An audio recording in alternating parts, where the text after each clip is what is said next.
Oke. Assalamualaikum warahmatullahi wabarakatuh. Selamat siang teman-teman semua. Ini kita akan membahas khususnya untuk pertemuan ke-10 terkait dengan metode AHP. Jadi untuk pertemuan 10 dan 11 kita akan membahas terkait lebih mendalam apa itu metode AHP dan bagaimana cara kita mengimplementasikan atau melakukan perhitungan dari metode AHP ini. Seperti itu. Oke, di sini tujuan yang akan kita ingin capai di pertemuan ke-10 dan ke-11 di pekan depan, di mana nantinya kita bisa membuat terkait dengan struktur hierarki dalam masalah pengambilan keputusan yang ada. Lalu kita bisa mampu membuat terkait dengan matriks perbandingan berpasangan yang ada, dan sehingga menentukan nilai vektor eigen maupun kita bisa menormalisasikan faktor eigen tersebut dari matriks perbandingan berpasangannya. Lalu menyelesaikan satu permasalahan dalam pengambilan keputusan dengan menerapkan metode AHP. Oke. Apa sih ini maksud dengan metode AHP ini? Nah, sebelumnya kita akan berkenalan dulu terhadap sang ahli pakarnya ya, di mana metode AHP ini diperkenalkan oleh Mr. Thomas Alseti pada tahun 1970-an ya di Wharton School of Business. Begitu. Nah, khususnya untuk metode AHP ini atau Analytical Hypothesis adalah metode yang dapat digunakan dalam pengambilan satu keputusan gitu, apabila keputusan yang kita dapatkan itu sangat beragam. Nah, beragamnya dari mana? Malah beragam dari alternatif atau kriteria-kriteria yang ada. Nah, seperti itu. Nah, khususnya untuk analisa hierarki model ini atau HP ini biasanya memang menggunakan model matematik di dalamnya. Nah, HP ini juga bisa membantu nih dalam kita untuk menentukan prioritas dari beberapa kriteria dengan melakukan analisis terhadap perbandingan di pasangannya, atau bisa disebut dengan matrix Lewis comparison dari masing-masing kriteria tersebut tentunya. Nah, hasil akhir dari proses AHP ini nantinya adalah prioritas dari alternatif yang menjadi pilihan kita atau alternatif yang terbaik nih dari terkait dengan prioritas yang ada atau kriteria yang ada. Nah, cara kerja AHP ini adalah dengan menyederhanakan suatu permasalahan kompleks yang tidak terstruktur di dalamnya, atau dengan strategik dan dinamik menjadi bagian tersebut juga. Ada seperti itu. Jadi dengan adanya metode AHP ini gitu ya, dengan kita memiliki permasalahan yang susah untuk diurai gitu atau yang tidak terstruktur, itu bisa digunakan atau bisa diselesaikan dengan metode AHP ini. Oke, ini terkait dengan prinsip pokok dari AHP ya, di mana yang pertama dia harus menyusun hierarkinya atau menentukan model keputusannya gitu. Lalu dia menentukan prioritas. Nah, prioritas ini ya masuknya di dalam dengan matriks Lewis comparison-nya itu. Lalu yang terakhir kita akan menghitung konsistensi rasionya untuk menilai apakah hasil perhitungan kita ini sudah atau hasil keputusan ini udah konsisten atau belum. Jadi seperti itu. Oke, lalu prinsip dasar yang terdapat dalam AHP, khususnya metode AHP ini yang pertama adalah dekomposisi. Nah, setelah proses persoalan itu sudah dideklarasikan atau sudah didefinisikan di awal, ya, maka selanjutnya akan dilakukan yaitu dekomposisi ini.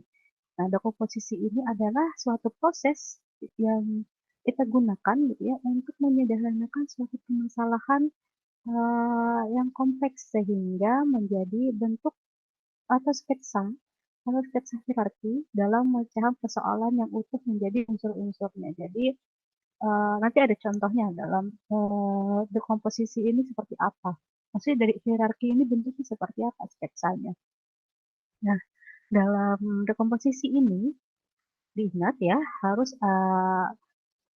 khususnya dalam AHP itu memiliki 3 komponen utama, di mana 3 komponen ini yang pertama yaitu tujuan, lalu kriteria dan alternatif dari pilihan tersebut.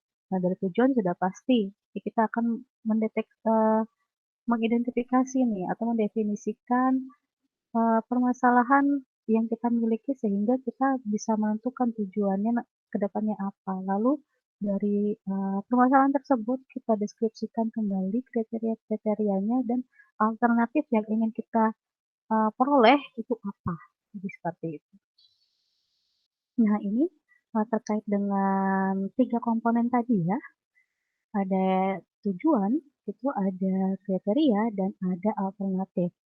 Nah ini bentuk hierarkinya bisa teman-teman lihat di mana tingkat paling atas khususnya dalam hierarki ini atau level 1 yaitu adalah goal gitu. Di mana penyelesaiannya dengan hanya satu elemen. Nah, lalu tingkat berikutnya adalah alternatif penyelesaian masalah. Tuh.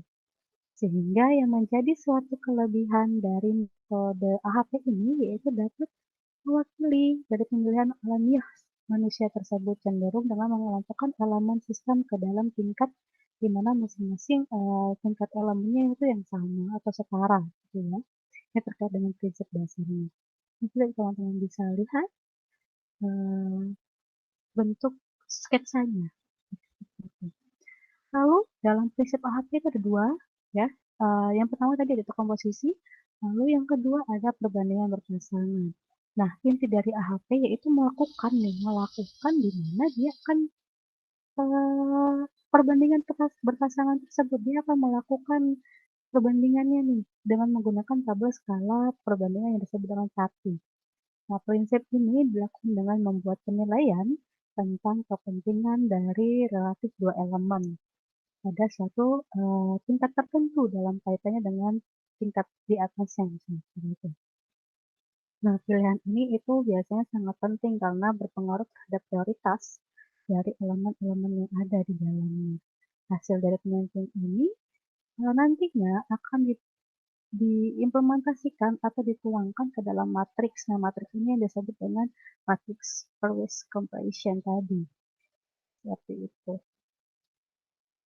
Ini ya terkait dengan tabel skala fundamental untuk perbandingan pasangan. Jika teman-teman lihat, ada interaksi kepentingannya itu ada 1 sampai 8, 9 mohon maaf, lalu ada kebalikannya. Dan bisa dijelaskan terkait dengan definisi-definisinya maksudnya seperti apa. Nanti biar teman-teman lihat dan pelajari di dalam slide kita pertemuan 10 ini. Oke, perbandingan berpasangan ini biasanya dilakukan berdasarkan tingkat kepentingan relatif antara dua kriteria berdasarkan penilaian pengambilan keputusan. Jadi seperti itu ya. Lalu yang ketiga itu adalah sintesis priorities atau synthesis of priority. Nah, di mana setiap kriteria yang kita miliki yang sudah kita tentukan di awal nanti akan memiliki kontribusi dalamnya terhadap untuk kita mendapatkan suatu pencapaian atau tujuan tersebut dari permasalahan kita tentunya. Nah, dalam metode AHP ini setiap kriteria itu ditentukan berdasarkan kontribusi yang ada. Nah, yang keempat ada konsistensi logistik atau logistical konsistensi. Nah, di mana setiap tahap ini untuk kriteria yang telah ditentukan akan memiliki terkait dengan apa kontribusi yang akan dicapai dalam permasalahan kita ke depannya. Jadi seperti itu. Nah, dalam metode AHP, setiap kriteria itu ditentukan berdasarkan kontribusinya. Proses pengambilan keputusan khususnya itu ya penting untuk mengetahui seberapa baik nih konsisten yang udah kita dapatkan gitu atau konsisten yang sudah yang ada nih. Nah, dengan metode AHP ini bisa mempertimbangkan suatu nilai konsistensi tersebut yang logis dalam penilaian digunakan untuk menentukan suatu prioritas di dalamnya. Begitu. Ya, bisa teman-teman lihat terkait dengan konsistensi logical konsistensi. Nah, lalu konsistensi logis ini bisa gitu, biasanya itu menghitung nih, menghitung kan kita kan untuk menentukan konsistenan dari hasil perhitungan kita. Nah, di mana dia akan menggunakan beberapa persamaan di dalamnya kita untuk menentukan indeks konsistensinya dengan rumus CI ya, di mana uh, dari eigen maksimum tersebut akan dikurang dengan banyaknya kriteria. Jadi seperti itu.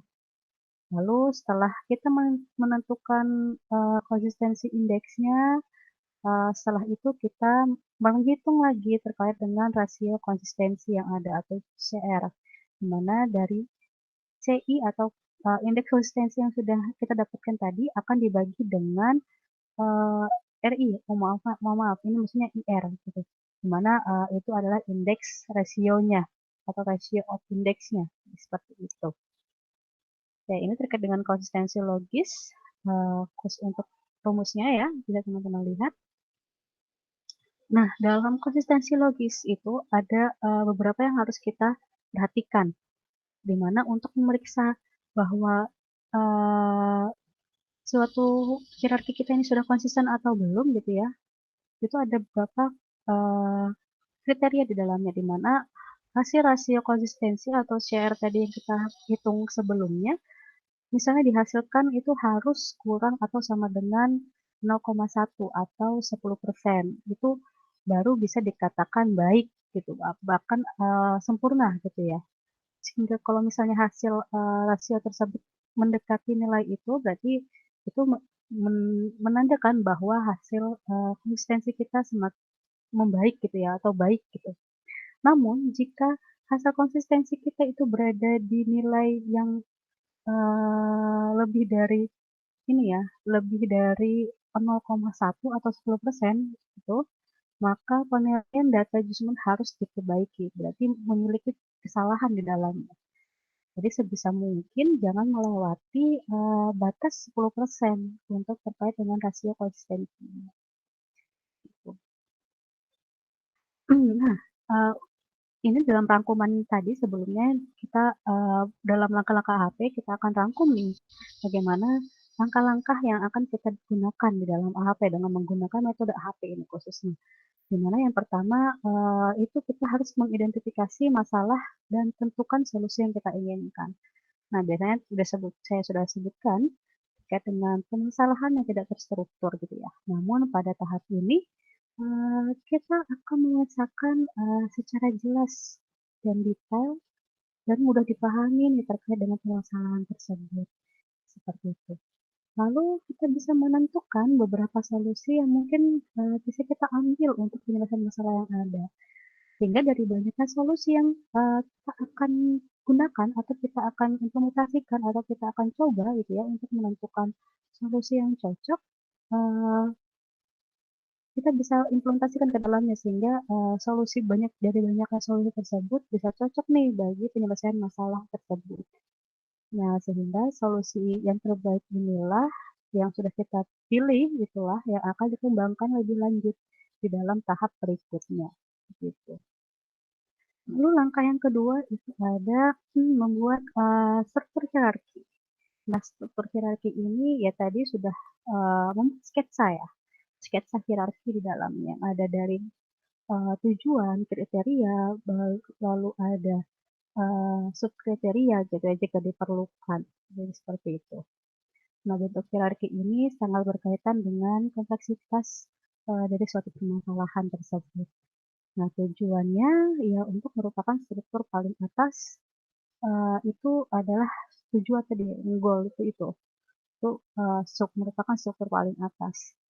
Lalu dari setelah tujuan itu atau goal tersebut disusul dengan kriteria dan kemungkinan alternatif penyelesaian masalahnya yang ada. Jadi tadi ada 3 hal penting yang perlu kita ingat kan ya.